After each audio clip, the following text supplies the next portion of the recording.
Man, it is so cold out, I needed a jacket under my jacket today. Hello everybody, welcome to the Wonky Angle, where I talk about electronic music, both new and old.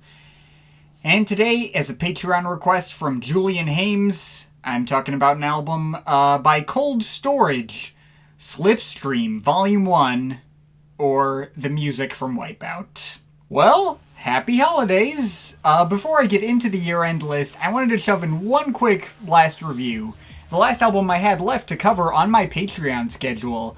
And yes, that does mean the schedule is now officially open again, and you will be able to pay $20 for me to do a video on an album of your choice. I think I'm going to put a cap on like the number of requests off of like 10 or 12. That's typically enough to fill up a full year of these. And these sold out relatively quickly last time, so I guess we'll see how that all goes. Sorry to the guy who requested this one who's waited an entire year for this. Do make sure to read all the rules before you send in your request. But yeah, the last request for 2022 is a bit of an odd, slightly off format one. As once again, I have been asked to review the soundtrack to a video game, which I allowed with the Minecraft soundtrack that one time, despite my lack of personal connection to that game. But now we've got one for a game that I've never even played before at all. Or technically two. This album is a combination of material from the original Wipeout game in 1995 and its sequel Wipeout 2097 from 1997. Now, I had heard of the Wipeout series, a set of racing games set in the far future with anti-gravity cars and stuff. Though given the series' tendency to release on PlayStation consoles and my video game experiences tending to be limited to Nintendo and cheap casual PC games, along with the series being most popular in the mid-later 90s in the PS1 era, when I was a baby, or unborn fetus in the case of the first one, none of the games ever came onto my radar in the traditional way. But the reason that I had heard of these games at all is because of their soundtracks, which were frequently licensed out to 90s techno artists, including Orbital, The Chemical Brothers, Left Field, Propellerheads, Fluke, The Future Sound of London, Underworld, The Prodigy, stuff directly within my greatest area of expertise. That series of games was a lot of people's introduction to a whole bunch of my all-time favorite bands and artists. And the first two games in the series were even promoted with, various artist compilations that brought together all those names and lots of their most easily recognizable work together. Now, the guy who made this request originally wanted me to cover one of said various artist comps, specifically the second one for Wipeout 2097, though I had to turn him down as I don't review various artists' comps. Covering a random playlist of tracks I could already cover in other albums which I already like, in which, the only contextual relationship is they're being used to promote a series of video games which I haven't played, that feels kind of pointless to me. So instead, I've been asked to review this project, which collects a bunch of tracks which were originally designed as the soundtrack to these games. And so that brings us to StoRAGE, the stage name of Welsh composer Tim Wright, probably best known for his work on this franchise, but who has also done a lot of other video game soundtrack work over the years, including for games like the Lemming series, also Shadow the Beast 2, Colony Wars, which I hadn't heard of.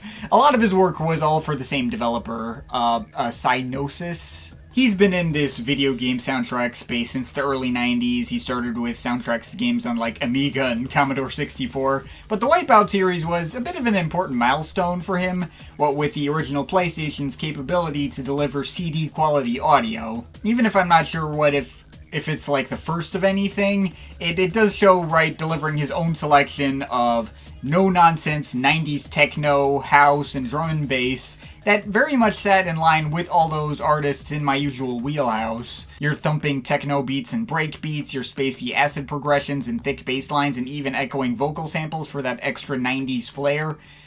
The kind of stuff that fits perfectly for the kind of late 90s sci-fi racing game that the Wipeout series was. And probably was particularly cool to someone in 1995, picking up a PlayStation 1 for the first time and seeing this and oh my god, the music sounds like this. It's an aesthetic that's left such a strong impression on people, something a lot of people have really strong nostalgia for, and is proven to be especially influential on this entire scene and the way it's perceived. even to this day, I mean, just look at that album Cell Dweller just did under his FreakGen alias that I covered in the last Some Stuff I Missed roundup, which was trying to be a tribute to all things 90s techno.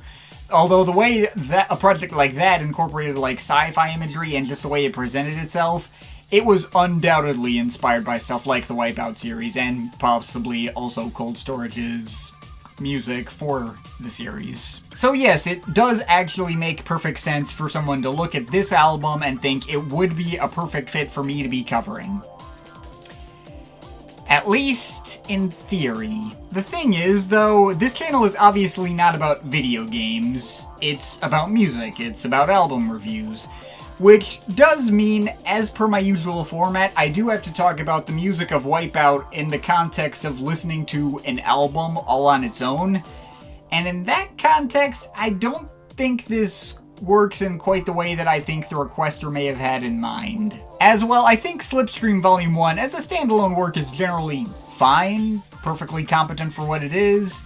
It's also basically a full hour of the exact same stuff over and over with pretty much zero variation and very little that specifically stands out to me. It's pure 90s techno background music that doesn't really go beyond setting up the surface level aesthetic of everything and provide the backdrop for the visuals that the game provides. This is kind of a problem when it comes to reviewing soundtrack albums. I mean, I may technically allow them within my format, but they are almost always quite difficult to review for this exact reason.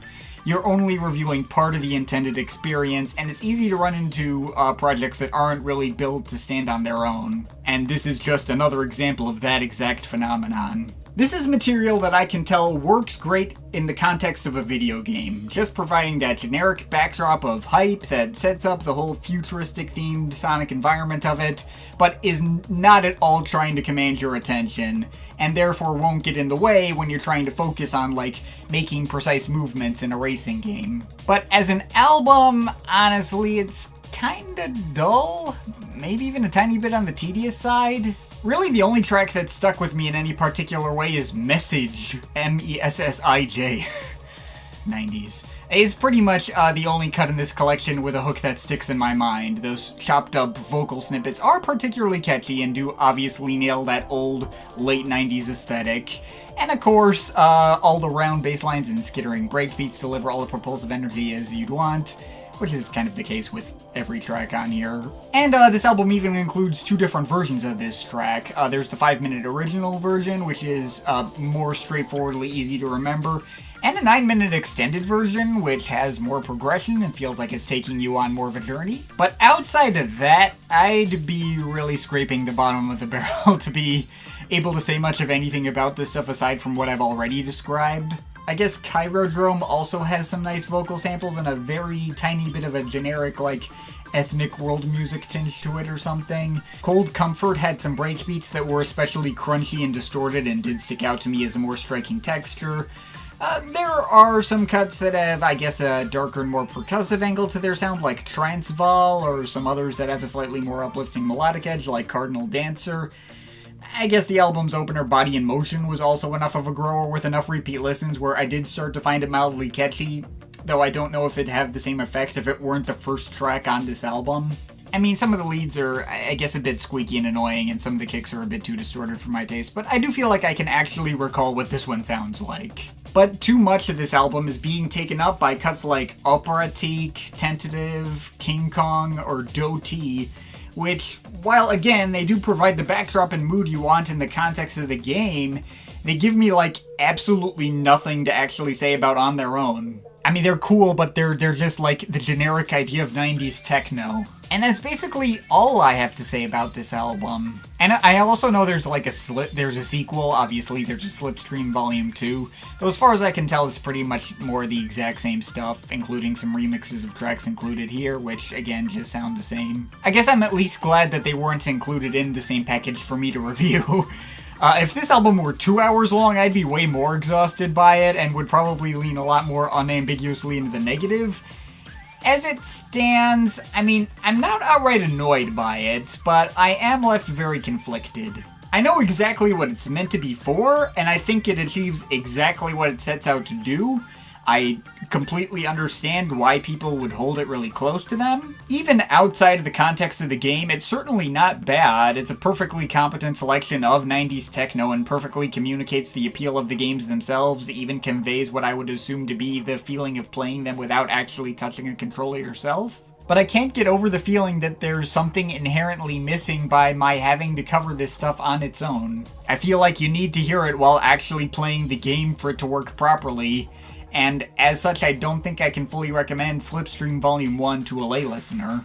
I feel like you need to be a fan of the game first and then come back if you really like it. SlipStream Volume 1, on its own, it's perfectly alright, but I was left a little bit underwhelmed. And I'm overall feeling a 6.7 out of 10 on it. But of course, this is all just my opinion. You can feel free to disagree with it, but I'd like to hear your thoughts. Leave the comments in the comment thing down there. Shout out to my Patreon supporters. You want to add yourself to that list? Or make me review something. Link to my Patreon is in the description. But yeah, that's pretty much it. That's all for today. See you next time.